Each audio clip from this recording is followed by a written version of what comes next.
We've all been there, right? You spend absolutely hours filming and editing a piece of content you are incredibly proud of. You hit publish, wait a couple of days, and you discover the view count barely broke 100. It's incredibly frustrating. Honestly, almost every single creator has lived through this, including me. But welcome to this explainer. Today, we're unpacking a highly practical, step-by-step masterclass on YouTube growth derived directly from expert insights. We're going to break down exactly how this platform works, so you can finally stop guessing and actually start growing. It's a painful question, isn't it? Why did that last upload flop?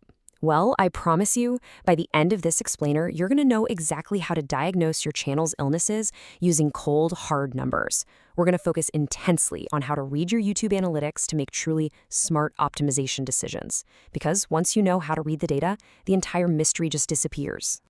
Okay, here's our roadmap for today. We're covering views or system, the click equation, the art of retention, engines of growth, and finally, analytics, your guide to smart decisions. Let's dive right in.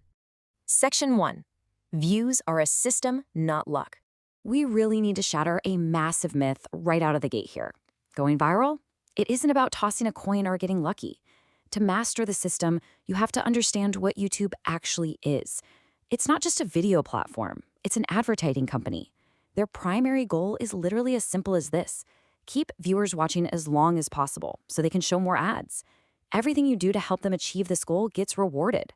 And this brilliantly illustrates the algorithm's simple, predictable logic. Step 1, you get some initial views. Step 2, your incredibly engaging content keeps people watching, resulting in more overall time on the platform.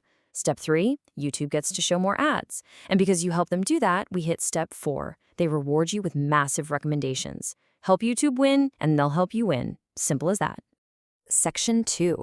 The click equation, title and image.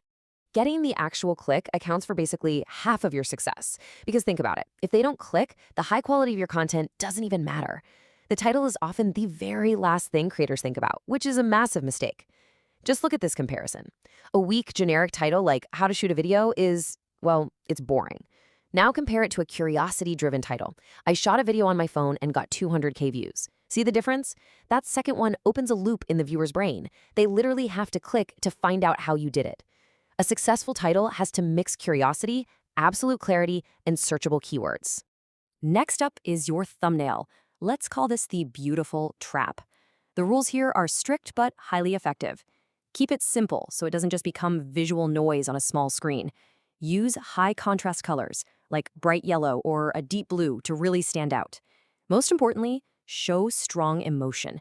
Faces showing intense shock, joy, or curiosity naturally draw the human eye. We're just wired that way. And here's a massive pro tip. Add new information to the image. Whatever you do, don't just repeat the text of your title. Give them 2 distinct reasons to click instead of just 1. Section 3. The art of retention and viewer attention. Okay, so you've won the click. Awesome. But now you're facing the most dangerous moment of your entire upload, the first 30 seconds.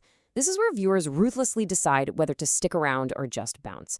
If a large chunk of your audience leaves immediately, YouTube assumes your content is weak and completely stops recommending it. So how do you survive those critical 30 seconds? You absolutely must cut the fluff. Drop the long intros. Drop the, hey guys, welcome back to the channel, please subscribe. Viewers just do not have the patience for that anymore. You need to start instantly. Use fast visual changes to keep the brain engaged, continuously tease what's coming next with internal hooks, and wrap your information in a truly compelling story. Section 4. SEO and engagement. Engines of growth.